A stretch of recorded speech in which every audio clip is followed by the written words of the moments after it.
Justice sa linya po ni Attorney Polo Martinez sa kaso na ito po mga missing sabongeros. Natatandaan pa po ba ninyo? Ito po nga kasong ito mga kabombo, ano po na ito pong ilang mga individual, ano po na hanggang sa kasalukuyan hindi pa rin po talaga nabibigyan ano po ng hustisya at mula po ng naungkat ito po nga usapin at investigasyon hinggil sa mga sabongeros na ito, mas nabuhayan ito pong pamilya, mga kaanak, ano po na ito pong mga missing sabongeros na ito. So ngayon, iniulat na ito pong ito pong bagong tagapagsalita ng Department of Justice sa pamamagitan po ni Attorney Polo Martinez.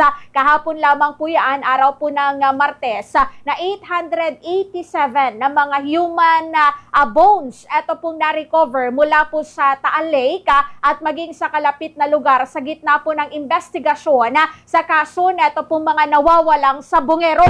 Ito pong mga buto ay bahagi po ng kabuang 981 na piraso po ng buto na nakalap mula po sa 35 na mga diving operations mula nang ito po ay maisagawa since July 10 hanggang October 12 ng taong kasalukuyan.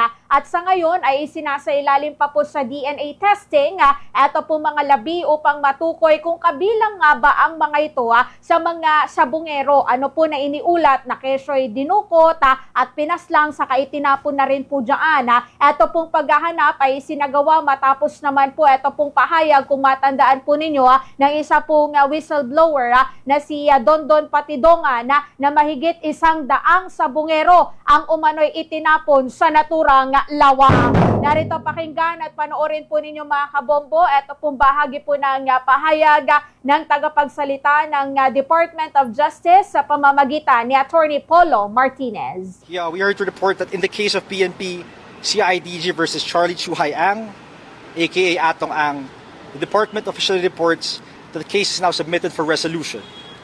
In the earlier hearing, 16 respondents filed their counter affidavits, and this, in addition to this, to clarify, in addition to the 16 respondents who have filed their counter affidavits, 35 respondents filed respective affidavits today, with the exception of one respondent, Orapa, who through counsel manifested that he will file his counter affidavit within today. So, but as of this hour po, this case now submitted for resolution, and we would expect that the panel of prosecutors will determine, assess the evidence, and see if it meets the quantum necessary to proceed to preliminary investigation. Now, in accordance po with DC number 15, that is DOJ Department Circular number 15, the quantum of evidence is prima facie evidence with reasonable certainty of conviction. So, pag na-meet po itong quantum of evidence, we will now have sufficient basis to proceed to trial. So now we will just have to wait po. Hintayin na lang po natin ang resolution ng panel of prosecutors, and we assure the public, the department assures the public that it will be done in accordance with the law and that no one will be spared. We will go where the evidence leads. Since yung quantum of evidence po ngayon, ayon sa DC 15 po, inuulit po natin, ay prima facie evidence with reasonable certainty of conviction, mas mataas na po siyang quantum of evidence kumpara sa dati na probable cause lang.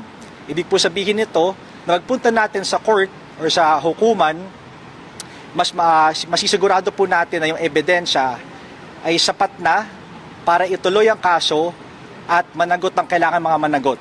Hindi po yan, to clarify lang po hindi po yan ibig sabihin na ang evidence as it stands is enough to put anyone to jail. Okay, we're not saying that. What we're saying is that there is sufficient evidence na pagpunta po ng trial ay may magagamit tayo, may ipipresenta sa huwes, at ang huwes may sufficient evidence to determine whether or not the guilty should be held convicted.